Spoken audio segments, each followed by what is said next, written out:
All right, guys, so what did you sign up for, right? Like, I already signed up, so what is this that we're doing? It is a 6-week challenge, all right? It's kind of an evolution. Just as our programming has evolved here at CrossFit Palm Beach. It started off very simple, very easy. That's how our nutrition challenges used to be. You know, eat this, stay away from that, and you'll get healthier.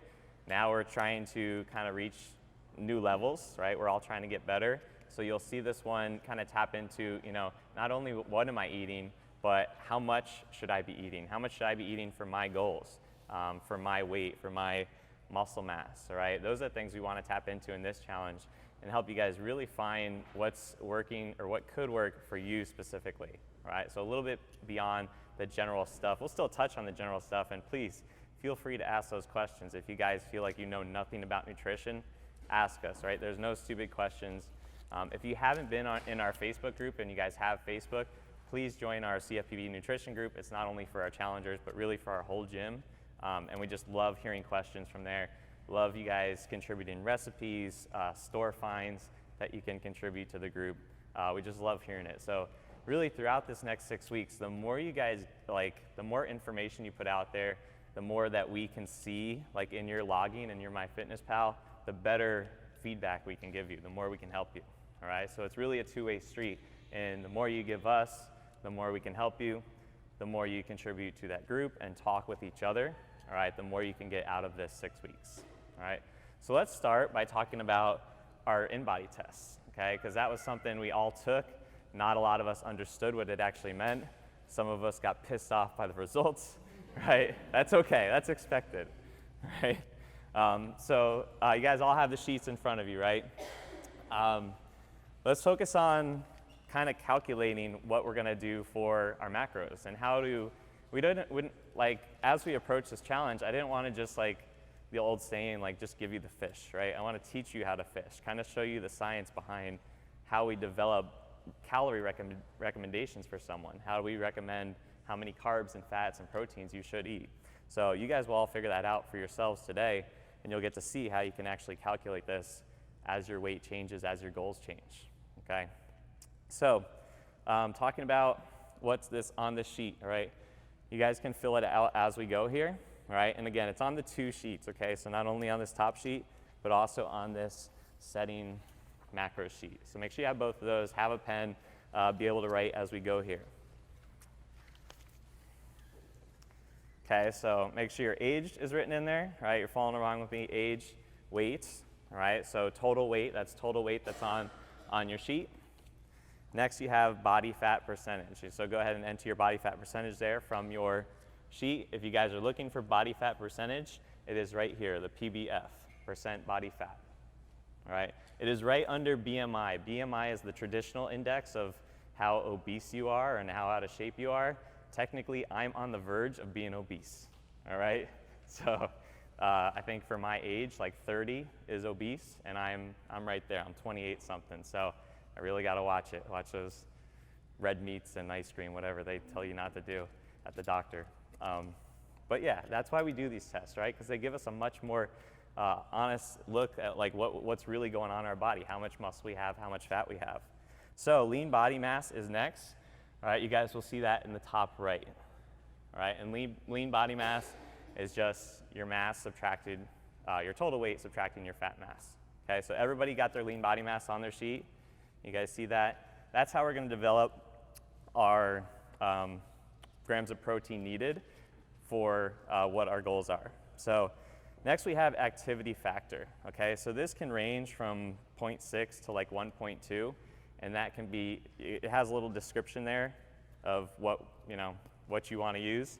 I'd say most of you guys are, CrossFit 2 to 3 times a week or CrossFit 4+ times a week.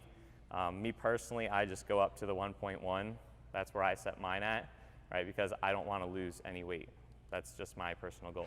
So if you guys are like, I'd rather maintain plus gain, you'd probably want that 1, 2, and up. Do you have a question, Allison? Of course. Beach Fit is CrossFit.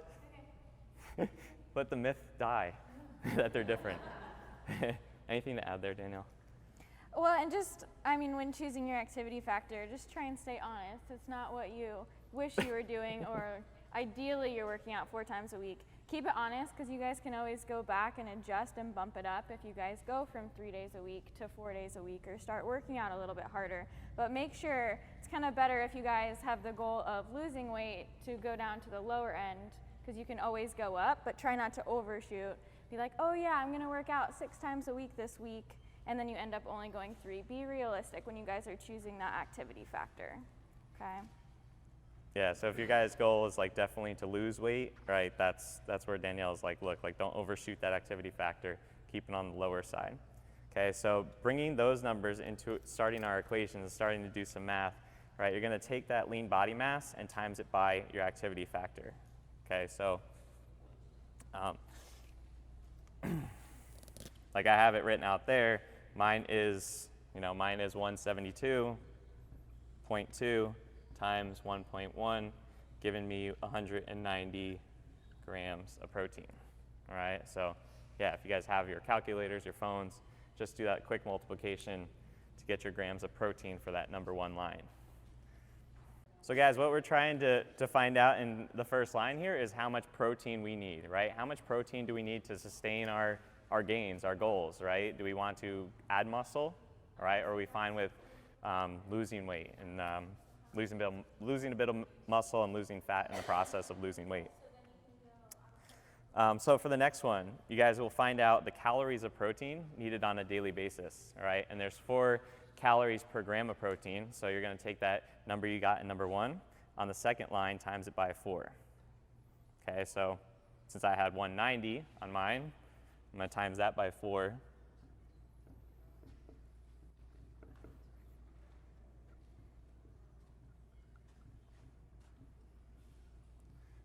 So now I'm at 760 calories. So now you should have a total calories needed in your day. Who has tracked before? Anybody tracked before, tracked macros before? Gotten like prescription of like, successfully, right? Somebody told me some numbers, I don't know what they meant, right? Typically, especially for what you guys are doing, right? You're doing CrossFit, you're athletic people. Typically, and a lot of diets follow this, like the Zone diet follows this, is that you're gonna get out of your total caloric intake for the day, 40% of your calories is gonna come from carbs, 30% from protein, 30% from fat, okay? And fat has more calories per gram, so there's actually less fat. It's a little tricky there, but we'll go over that in a second. So in trying to find out our total caloric intake for the day, and knowing that protein is 30% of our total calories, we're gonna take our number that we just got for calories here, and we're gonna times that by 0.3, or divide that by 0.3. All right, so when we take 760 of the total calories over 0.3 for the percentage, that's gonna give me 2,533. All right, so that would be what my calorie goal would be for a day. Yeah, it's a lot. Your guys' probably aren't as high as Tony's, unfortunately. Yeah, if you're like, mine's not that high, that's fine, good. You're not 200 pounds and trying to maintain / build on that. So total calories of protein divided by 0.3. That'll give your total caloric intake for your day. All right, guys, so kind of moving on here to the next one. Now that we know calorie percentage, all right, now we know our total, now we can backtrack to get fat and carbs, all right? So protein gave us the total. Now, working backwards from the total, we'll find the distribution of carbs and fat. So in the number 4, we're finding our carb calories, and then from there, finding our carb grams, okay? So just timesing the total calories by 0.4, right, 40%. 40% of our total calories will be so many carb cals, okay? So my total times 0.4 equals 1013. Then we take 1013 divided by 4 calories per gram equals 253 grams. It's a lot of yummy carbs that I get to have. And some of you guys, if you're moving on to fat, cool, right? Not hard to do that with fat as we did with protein, right? Finding the calories for fat. Remember, calories, since they're both 30% when it comes to calories, right? It'll be the same calorie amount, but way different gram amount, right? Because there's 9 calories per gram in fat. So when we divide by 9 rather than dividing by 4, our fat grams should be much less than our protein grams. Guys, when it comes to tracking, like that's why we're making everything back to grams, is because that's what, when you read a nutrition label, right? It's grams, right? It's not going to tell you, hey, there's 400 calories of carbs in here, right? It's going to tell you everything in grams. So we're trying to figure out what everything is in grams and keep it very simple from there. And hopefully not really focus on the calories so much, but focus on the grams of our macronutrients. All right, guys, so if you're doing that on the setting macros sheet, I do want you to transfer that over into the main sheet, right? The one that you're going to be leaving here today, the one that Danielle and I will have a copy of, so that we can, you know, call you and make sure that we're on the same track with this and make sure you guys are following it. Okay, so make sure that don't have to get like all the equation rewritten out, right? More importantly is that we know what we're setting for your calories, your protein, and your grams of carbs and your macronutrient grams. So guys, as you guys see these calories numbers and these macronutrient numbers, it's just a starting point, all right? The 40, 30, 30 percentages, it's just a starting point, all right? The activity level, just a starting point. You guys can play with that activity level to play with this whole equation over again, all right? And that's where we're gonna contact you. So through this challenge, we're gonna have phone calls going out after week 1, right? So next Monday, Tuesday, and then Wednesday, we'll be calling you guys and just seeing how everything has been going, all right?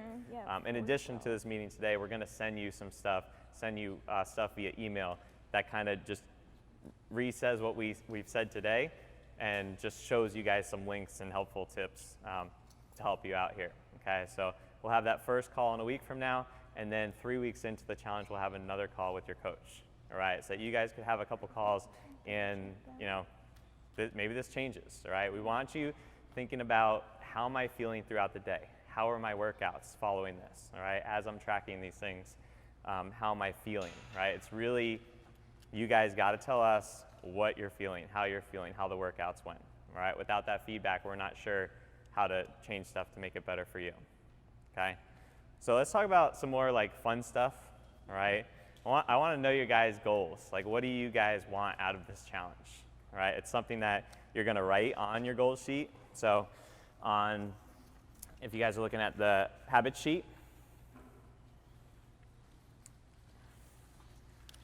I just want to hear from you guys. What are some of the things that we want to do? What do we want out of this challenge?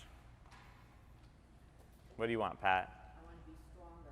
Want to be stronger? Yes. All right. Pat wants to be stronger. I think a lot of people are with her on that one. Okay, and you've got your fats right. That's perfect. Anybody else? What else do we want? Lose weight?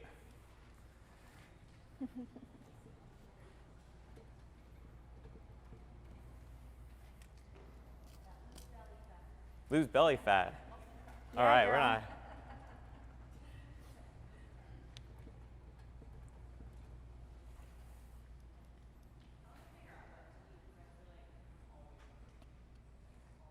Always hungry. Okay. What to eat? What to eat? And how much?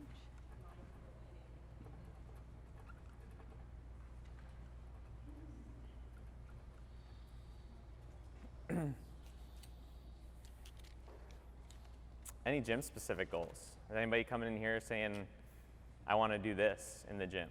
Charlie? I want to do everything that has my body weight involved, like jump ropes, running.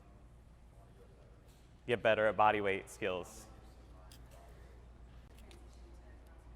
Transition to CrossFit. That's a great goal to have. Some of the beach trainers are like, that's a thing? You're going to try to take me away from my building? It's up to you guys. Carol, you have one? Beach fit is CrossFit. We already established Oh, that. there you go. Rule number 1. All right, guys. So I've been reading Atomic Habits, I read Atomic Habits. It was my favorite book of this past year that I read. It really was, I don't know, just really easy to read. yet simple, yet effective strategies I've already used in my life, and then I want to help teach to you guys that I think you could really make 2019 different than all the other years, right? Where we said we're going to make some changes, we got these resolutions, right? But then next year comes around and damn, we still have those same things to accomplish, all right? So let's let this year be different. And when we're talking about goals and habits, there's a difference, okay? So the goal is really the end result, right? You're focused on what's going to happen for me. What's that scale going to tell me in 6 weeks from now, right? That's the goal, right? But the habit is the system, right? The system that we create. All right, I'm going to go to the gym every single day, right? I'm going to hit my numbers or within 2% of my numbers every single time on MyFitnessPal. All right, those are the habits that are going to make the difference for you guys this year. Okay, so when I look at something like, all right, guys, let's pick out a goal for the 6 weeks. Let's pick out a goal for 1 year from now. We want to have goals that are specific and measurable, right? We give the acronym S.M.A.R.T, right? Specific, measurable, attainable, realistic, and time-bound. Okay, so a 6-week challenge, it's very easy to make a time-bound goal. Say, I want this for 6 weeks, right? It's our job to help you with what's realistic, what's specific, right? So when you say lose weight or get stronger, I want you guys to form a goal that's specific, all right, and attainable. So what's realistic is really 1 to 2 pounds per week, all right? I know you're like, what? Can I do more? For something that's lasting, right? We want to see lasting weight change, body change, right? Really, we don't want to just like shed the pounds off and just shed body water, right? We want to make sure we're keeping our muscle mass and shedding fat. So a realistic goal is 12 pounds, right, over 6 weeks. So if you guys are just on the lose weight train, I'd recommend putting somewhere along those lines 10 to 12 pounds, right? Not overshooting it, picking something realistic.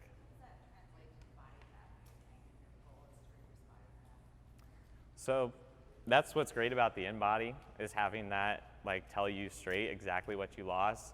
Talking about scales, guys, because that's a great question to kind of bring up, like, do I weigh myself every day? Do I weigh myself every week? I know a lot of people are kind of slaves to the scale. It's up to you guys. Like if you get motivated by the scale, and I'd say no more frequent than a week, all right? So every week you're weighing yourself, but don't let that kind of decide your day for you, right? All right, I hit my number, I'm gonna go to the gym now. All right, let the scale kind of be just a number, okay? And then the InBody is gonna tell you, as we talked about, a little bit more than the scale. So realistically, to answer your question, it goes like a lot slower. So anywhere from like 1 to 2% a month is a pretty significant change. Yeah, so if you guys want to see that number on the InBody when you guys do it in 6 weeks, that's a nice measurable goal to lose 1 to 2% in a month, which would, you know, ultimately be 3, maybe 4% if you guys are just like killing it this challenge. Yeah, also when it comes to gaining strength, right? So getting stronger is a great goal to have, but do we have specific goals around that, right? So if there is a lift in the gym, or as Charlie said, body weight stuff, right? Who has goals of pull-ups, push-ups, right? That body weight stuff. So I would definitely recommend not only making that, if that's a goal of yours for body weight stuff, you know, say 5 push-ups, 5 good push-ups is a goal, also create your habit around that, okay? So now we're starting to blend habits and goals, right? So the goal could be, I wanna do this, but the habit is this. Every day, I'm gonna do 20 push-ups, all right? And 20 push-ups could be 20 sets of 1, all right? 10 sets of 2, right? It's whatever you could do, right, to make it very manageable. So when we're talking about our habit sheet here, all right, this is gonna be something that you guys can mark every single day and pick the 2 habits that will be the most effective, right, for your challenge. Create the most change, help you make the most of your transformation. All right, and so we put 2 on here for you, and these are really just because we've seen the most change through people improving their sleep and including more nutritious foods, more greens in their diet. We want you to honestly track this stuff, all right? So it's not a pass or fail, all right? We want to be able to call you in a week from now and say, Coach, I'm hitting all my numbers, all right? Everything's looking good. I'm just tired throughout the whole day. And we can say, oh, can I just see your sleep chart? Like, how many hours? And it's like 4 or 5, 4 or 5, like going down the list. It's like, all right, well, let's improve that, okay? So we just want really an honest number when it comes to the sleep and the veggies, all right? Don't try to put anything to impress us. Don't try to like just check the box, yes, I slept. Hopefully you slept, right? But give us the number, all right? Yeah, pass or fail. It's just, what's that, Anna? How do you know what a serving is for vegetables if it's not like on the package? So a serving of veggies would be like 1 cup, a handful, somewhere along those lines. Yeah, and we really want to stick to like the green veggies when we talk about veggies and when we're mentioning that, which we'll talk a little bit more in the clean eating part. All right, but for the other 2, that's personalized to you guys, right? And again, those have to be something that at the end of the day, it's yes, I did or didn't do it, okay? So eating better is not a habit, right? Having, 8 glasses of water, right? Not having ice cream, okay? Those are specific and measurable things. So when you guys do pick something here, under the measurable ones, pick something that it's pass or fail. I know exactly if I did it or if I didn't do it each day, all right? It's not kind of like a subjective thing like, I think I should give it to myself, all right? It's very clear cut on those things you're doing.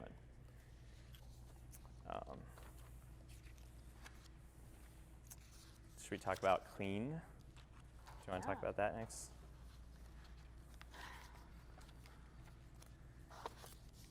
So I guess kind of a good segue into this is to kind of talk about liquids. So we're going to go through cleans, we'll get to water and all of that stuff, but first and foremost, consistency is going to be kind of your make or break. It's going to be, not every day is going to be ideal or perfect or anything like that, but the next meal to follow is what can make or break your entire challenge. Nobody's going to be 100% perfect, but making that decision to get back on track and not let it derail you is what's going to really make you get what you need out of this challenge.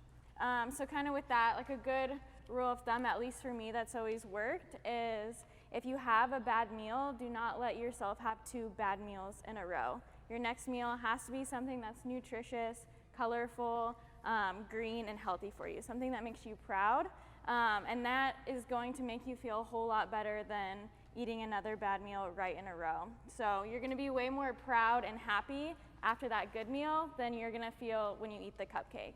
Cupcake's gonna feel good when you eat it, but definitely not after.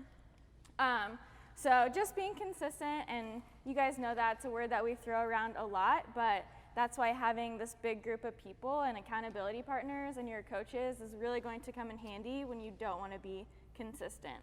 And then with that habit sheet, that's kind of another thing, is we're developing these habits so that when we don't have the motivation to eat well or don't feel like cooking a cup of veggies, we kind of go back to that because hopefully by then it is a habit. And then along with consistency, we kind of throw timing in there. And a lot of you guys, I know, over here have questions about when to eat, what to eat, all of that good stuff. So kind of just like a general rule of thumb is around your workout, you guys want to consume carbs and proteins, and then fats are furthest away from your workouts. So fats and fibers slow down digestion, which after we're in here and we're lifting a lot of weights or doing a lot of different things, breaking down our muscle tissue, our body doesn't want to have any added stress. So eating those easy carbs, easy protein, so our body doesn't have to work. So it's going to rebuild our muscles even stronger. So that's kind of a good general rule of thumb, timing-wise, like the main golden rule. Aside from that, protein every couple of hours, it's good for your body to have that steady flow of amino acids in your GI tract. That way, if you are in a calorie deficit, if you're trying to lose weight, having that protein readily available for your body is what's going to keep our muscle in place so that we're not losing any of that as we are losing weight, then we're primarily just losing fat. So that's kind of a good rule for protein.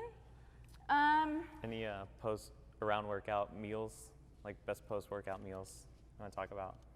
Yeah, so post-workout, you guys have like a little bit of a window within the next couple of hours after your workout. You could either go easy and have like a protein shake and like some easy carbs, eat like a smoothie, something like that. But again, like avoid the peanut butters that we want to throw in smoothies, stuff like that. But yeah, shake, that's a good opportunity for you guys to fit in a shake if you like it. If you struggle to hit your calorie goals, then I would encourage you guys to eat smoothies more frequently. Other than that kind of like post-workout time window though, try and actually eat the protein. But if you guys work out and then you go home and you're gonna eat right away, a shake definitely isn't a necessity. But just simple starchy carbs, or if you're going to have fruit, that would be a good time for you guys to have that. If you're gonna have a higher sugar meal, something like a banana or something like that, it would be a good time for you guys to fit that in. And then consuming veggies isn't the end of the world if you guys are going to eat them then, but it does slow it down just a little bit. So if you're super dialed in and your goals are all performance related, try and maybe save your veggies for a later time or an earlier time. Does that kind of answer that? Yeah, definitely. I know a lot of people tell me they'll do a great workout and then go home and make a big like omelet or something, or like a big traditional breakfast, or a healthy traditional breakfast, not like biscuits and gravy and stuff, but you know, eggs, bacon. So yeah, just go easy on those fats there. Don't be just going crazy with the butter and stuff, or you know, even bacon has a lot of fat of it. You know, try to get your leaner proteins, the eggs, egg whites, right? You can do some eggs, some egg whites. That way you don't get all the fat. And just kind of keep that fat lower and save it for the rest of the day, as Danielle said. Put the fat away from your workouts. And that could be like, I get a lot of questions too about people who work out at night. They're like, should I still have my carbs like that late after dinner or with dinner or whatever? That really doesn't matter. Definitely keep them around your workouts. So if you're having a big carb dinner, that's totally fine. If it bothers your stomach, eat your highest carb meal before your workout or whatever. So there's no real timing issue about you can't eat carbs after 5 because you're gonna get fat. Definitely get those carbs in post-workout because your body is really gonna use those. Pre-workout, same thing. So not quite as many carbs as you would eat post-workout, but probably almost just as many. And then just a lean protein, avoid fats. Fats isn't going to make or break you, but try and keep them to a limit. Is it that important to have something pre-workout if you're working out early in the morning and you just can't? Kind of depends on your goals. If you're wanting to keep on weight, then making sure that you have protein in your system is going to be good. There's not really a big deal about you having protein so many hours in advance, if not. More so if you're just gaining weight. Before I come here at 6? Do you come at 6? I don't think it's a necessity for you to eat. If you want to eat it all after, you could. I know most of us, I prefer to wait until after. I know Andrew prefers to wait until after. So don't feel like you have to eat something unless you're hungry. Yeah. Yeah, my go-to for pre-workout is a shake, and it's got chocolate almond milk, so that has sugar in it. So that's where I kind of make sure I have carbs. I mean, as you guys know, these workouts are intense, and they're often very short, and that uses the fastest burning sugar in your system, all right, which is carbs. So if you're coming to these workouts and you haven't had carbs for a while, and your body's just kind of like, man, I can't get started today, that's usually where that comes from, is having some kind of good protein and carb stores before your workout. It doesn't have to be right before, it could be within that hour window, but you know, that quick burning fuel, right? So you come in here with some energy. And with that too, the carbs that you're eating about 24 to 36 hours before your workout, that's the actual like glycogen or energy that you guys are going to be using for that workout. So if you guys aren't hungry one day and then 2 days later you're having a bad workout, it could be from that day that you underate or forgot to get in your carbs. So keep that in mind too. Be thinking a couple days in advance, making sure that you guys are hitting your calorie goals, because undereating can really affect that later on as well. Yeah, especially if you guys work out early, 5, 6 a.m. Like what you had at dinner can very much affect how you perform in the morning. You know, if you had some good carbs at dinner, and it will carry over. I know I found it has for me, and I'm sure you guys could speak to that if you work out early. Yep. Who's trying to give up alcohol? Who's trying to limit the alcohol the next 6 weeks? Yeah? Yeah. What? So, How much is moderation? Monday through Thursday, yeah. Weekends don't count. So with alcohol, that is kind of a common theme that we typically tend to see with our nutrition clients. So with that, a lot of people who do track will just put it in there and kind of count it toward their carbs, count it toward their fat. But the real truth behind that is it's kind of its own macro. So your body metabolizes it as a toxin in your body. It doesn't metabolize it the same way it does carbs or fats or protein. So when you guys are consuming alcohol, basically shuts down the metabolism of the food that you have eaten. All that kind of goes to a standstill until it can get the alcohol out of your system. So a lot of people will be like, oh, I just have a couple glasses of wine a night or a glass of wine a night or whatever it may be. But that's still a huge window where you guys are losing that time frame where your body can be burning the calories. So if you're eating at a calorie deficit and you're burning 400 or you're in a 400 calorie deficit a day, just alone drinking that glass of wine can completely offset what you guys have already worked towards in eating your calories. So that's just something to be mindful of. It does, I mean, I know at least for my clients or people I've talked to, I don't actually drink, but I mean, it's in your system for quite a while. So that whole entire time, you're just completely at a standstill. So keep that in mind when you guys are drinking. If you are gonna drink, I would limit it to one night and maybe you have 2 drinks instead of the 1 that you currently have every single night. It's kind of just as bad. What? And then with that, I mean, if you guys can drink a glass of water or whatever alongside, if you do decide to drink, that's going to help kind of flush it out a little bit quicker. Do you have any other alcohol tips?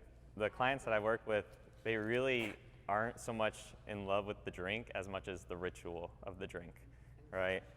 And the social aspect, exactly, right? So hopefully you can still go out and have a good time and have 1 beer instead of 4, right? Or 1 red wine instead of a beer, who knows? Gosh, keep it clean, keep it neat, Pat. But really, like, we might be just addicted to, like, you know, getting on the couch with our spouse, the kids are in bed, and we're just trying to relax and take a breath, and right? There's other things around it, like the company of your spouse, the watching of the movie. Right, there's other things you like. I think, I'll go out on a limb here, but I think you guys like the company of your friends you're drinking with, right? So it's not just the alcohol, you actually like being around them. So just remember that a lot of these things, when it comes to like the liquid calories and drinking them, that we can create other rituals or enjoy the same rituals just as much with just a little different approach, right? So one of the things I do every night now, it's more so instead of drinking, because that wasn't my problem, it was ice cream, all right? So when I came to having ice cream and relaxing every night, I had to start a new ritual. So that ritual is now, and it's funny because I heat up a pot of water. I don't even know what I'm gonna do with it, but the ritual, instead of going for the spoon to the ice cream, is I heat up the water. And I have one of those cool little things, you fill it up, 1 minute boiling water. And from there, I'll have tea, I'll have hot chocolate, right? You put the protein powder, the chocolate protein powder, stir it up, you get hot chocolate.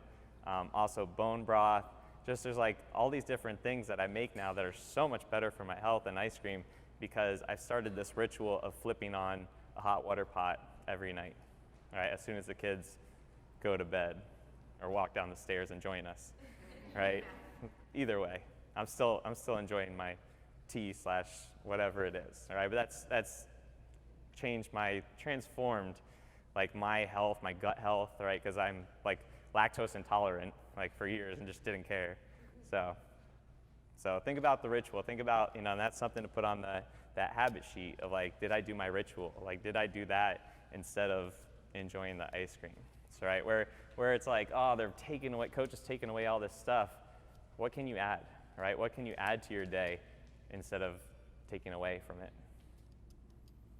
It's good. And then along with liquids, another one, a big one, water. Most people when they come in do get a water goal. They're like, oh yeah, I drink enough water. I swear every single person is like, wow, I thought I drank water, now I really drink water. So that might be a good one for you guys to add on your personal goals on that sheet, or your habits, getting in a certain amount of water each and every day. Drink a big glass when you wake up, drink one with every meal. Set timestamps or set timers on your phone or reminders to drink a glass or a bottle of water by 11, by 1, by 4. Try and get in a couple water bottles. If you guys aren't very good at drinking water, usually around 80 is a really good goal for people to start off with and have. But kind of a general rule of thumb for that is to get in body weight in ounces. So if you guys can get around your body weight in water, that would be ideal. Huh? Hot water? It's anywhere from half to full, like Yeah. yeah. At least I would say at least half to up to your body weight. I mean, we're in South Florida here. You know, it's obviously the cold time of year, but when it's warm, you guys lose so much more water than you know, right? Like especially when it's those hotter months, you just lose it like crazy. So can't get enough. And even now, you're probably losing a lot, and you don't realize it just because it's cooler out. Yeah, and you guys would be amazed at how good you'll feel. I've had people come in and say that they've noticed their hair different, plays a role in your metabolism, really can start to speed it up, and weight loss, I mean, it just is crazy. So really making sure you guys are getting in that water is beneficial. You might even notice a difference in your energy levels if you guys are really dehydrated. So there's a thing in the email that you guys are going to get later. It can hinder your performance. Dehydration can hinder your performance by 20%, which is a pretty substantial amount. Same thing with weight loss. It can put that to a halt as well. So I would definitely make one of those your priorities on your habit sheets as you guys go forward.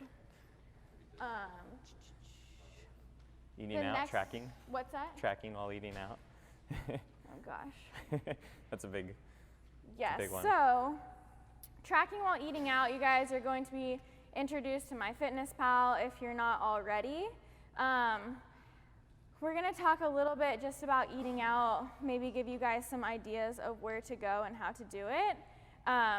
Tracking your food while you guys are eating out isn't going to be the end goal. It's not for forever, but over 6 weeks, as we're really dialing it in, it's cool to see and kind of opens up your eyes to when you're going out if you're actually making a healthy decision. So kind of a good baseline, or when you guys are starting out, most like big chains have all their nutrition facts posted online. So you guys can go on there. I mean, if we know that we're going out for dinner or whatever, I'll look ahead of time, figure out what I'm going to order. I always get any sauce on the side. I don't ever get anything fried, stuff like that, and you can really kind of play around from there. I don't try to not eat carbs or not do anything, but basically anywhere you guys can go, you can get a chicken, a veggie, and a starch, which is pretty similar to what we're trying to do when we're cooking that at home. I know at least for me, when I'm tracking food, I always add a tablespoon of oil, because no matter where you go, it's going to have some sort of added oil that you didn't account for. That's why it tastes so delicious. Not just because other people are making it, but because they're using way yummy, healthy, fatty things. So that's kind of what I do when I go out. But there's tons of places around here where you guys can go and make really healthy options. And don't be scared to ask your server, or I just always say that I have an allergy, and then they're like, really want to make sure that they tell me the right things? Ask what's in something. There was a new place, I think it's called Onzo or Anzo, something like that. And I messaged them on Instagram and I said, I have an allergy, can you tell me the ingredients in this sauce, and this sauce? And they were super kind and sent me all the nutrition facts, and it was great. So don't be scared to ask when you guys go and figure out what's in something. There's tons of allergies, so you're not the only one, and they're there to serve you. You can leave them a good tip if you feel guilty asking a ton of questions. So. Yeah, and as you guys are tracking, I think one of the things you'll notice tracking at restaurants, and again, you don't have to do this every time you go out for the rest of your life, but just to get an idea of what you're being served, like you'll notice that portion sizes are way bigger at restaurants, and like you could totally save half that dinner and have the half that you eat then, and that would totally meet your macros, and you'd still have lunch for tomorrow, all right, based on what they actually give you. Also, like Danielle said, salads are probably like the least healthy thing at a restaurant. So always sauce on the side, or if you can create your own like oil and vinegar blend, that would be the best bet. And then getting back to the drinking thing, if you could not drink at dinner and then have a drink at a bar afterwards, let your food digest for a little bit, that would probably be the best bet too. Yeah, for sure. Next one, so the A&R, clean eating, adequate calories.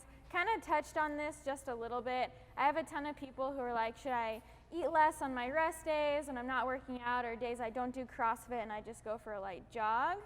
The answer is no. You guys want to get in those calories because you're going to be fueling yourself for workouts to come. So again, that 24 to 36 hour window in advance is what you guys are getting ready for. So you can look at that like Monday or Tuesday CrossFit workout, see that you have to do Fran, and know that on Sunday, even though you're just vegging around the house, definitely still need to get in some carbs. And then with that, especially as you guys are working out and creating your own macros on here, be honest with your activity factor, because that's going to take into account your exercise. So we don't want to be in too much of a deficit. If you guys are weighing yourself at home and noticing that you're losing more than 2 pounds a week, it's not going to be all fat. You guys are definitely going to be compromising lean body mass. So I think that's kind of a common issue for people who are trying to lose weight. They'll just slash their calories down, and then when you stall out, you really have nowhere to go. So we want to be in that 1 to 2 pound per range per week, and no faster than that. I would say that's kind of the biggest problem with adequate calories. Same thing with guys. I know a lot of, on the flip side of that, trying to gain weight, you're going to have to push those calories and continue to increase and probably feel full most of the time if you're one of those people who really struggle to gain weight as well. Same thing for girls. So just making sure that you guys are being honest with that activity factor and set up for success with the calories that you guys came out with on those. What else do you have, Tony? That was something that I realized for me, like when I started tracking, I was not even close to like the 2,500 calorie mark. I wasn't even at 2,000, and it was like a matter of like, why am I not eating this much? I guess like the day gets in the way, right? You just forget to eat, and when you start tracking, it's cool because you're like, wow, I've got like 1,000 calorie dinner to eat. Like you could eat that dinner, or you could realize like, look, I need to be better throughout the day. And that's what I realized. I realized like I had so much more to give to the food around my workouts, like as far as carbs and protein, and really dialing that in. And I've seen it pay off tremendously to where my workouts feel so much better. I feel so much better the next day. If I don't have a good meal in that hour window after a workout, I feel it in the soreness the next day. It's crazy. Like I can point back and say I had a crappy meal post-WOD, I'm feeling it now. So it just shows how like that whole timing thing kind of brought it back to timing throughout the day for me, or adequate calories in that window. And then our last one, N, nutritious foods. I was so lucky when I came into this gym because of Tony and Drew hosting previous challenges where you guys really learned a lot about nutrition, about quality foods over quantity, all that good stuff. You guys are gonna get a packet with just a ton of good examples for starches. I know a lot of us are scared to get carbs in. Carbs are totally fine, so a bunch of really good, clean, simple carbs for you guys, as well as complex carbs. Just good options there. Same thing with protein, kind of breaking it down between lean proteins, lean-ish proteins, and then our fattier meats and things like that. So you guys are gonna get a breakdown of all of that, but it kind of goes back to the general rule of staying around the perimeter of the grocery store when you guys are shopping. With a few exceptions, because the frozen aisle has been super amazing the past few years. Don't shy away from frozen veggies. They're super simple, still taste delicious. I know that there's like a lot of like quinoa and veggie blends, stuff like that. So don't shy away from the frozen section.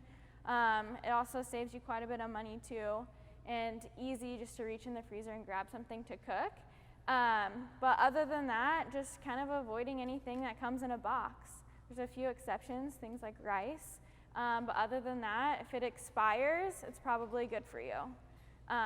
So you guys can keep that in mind when you're choosing your foods. One thing that will kind of make this whole process easier, and something that we do at our house, is at the beginning of the week, we'll kind of choose a couple proteins that we're going to want to eat. So like chicken, we always have eggs, so that's always one of our go-tos, but we'll prep like a chicken and a beef, or a chicken and a turkey, and I'll split my ground turkey in half. Some of it'll just be like plain or seasoned with like salt and pepper and paprika or whatever, and then some of it's going to be taco. And so I'll have that for the week. We'll do ground beef and season it a little bit different, do a salsa chicken or something like that, so that when we're hungry, we'll be like, okay, we're in the mood for salsa chicken. I'll choose that today, and I can have something else for dinner. Prepping a couple of like each different macro group, same thing with carbs. Okay, we'll make rice for the week, and we can choose rice and top it with different things to make it taste different so we don't get bored, but then also just choosing a sweet potato. Something like that. Same thing with fats, have avocados on hand and olive oil.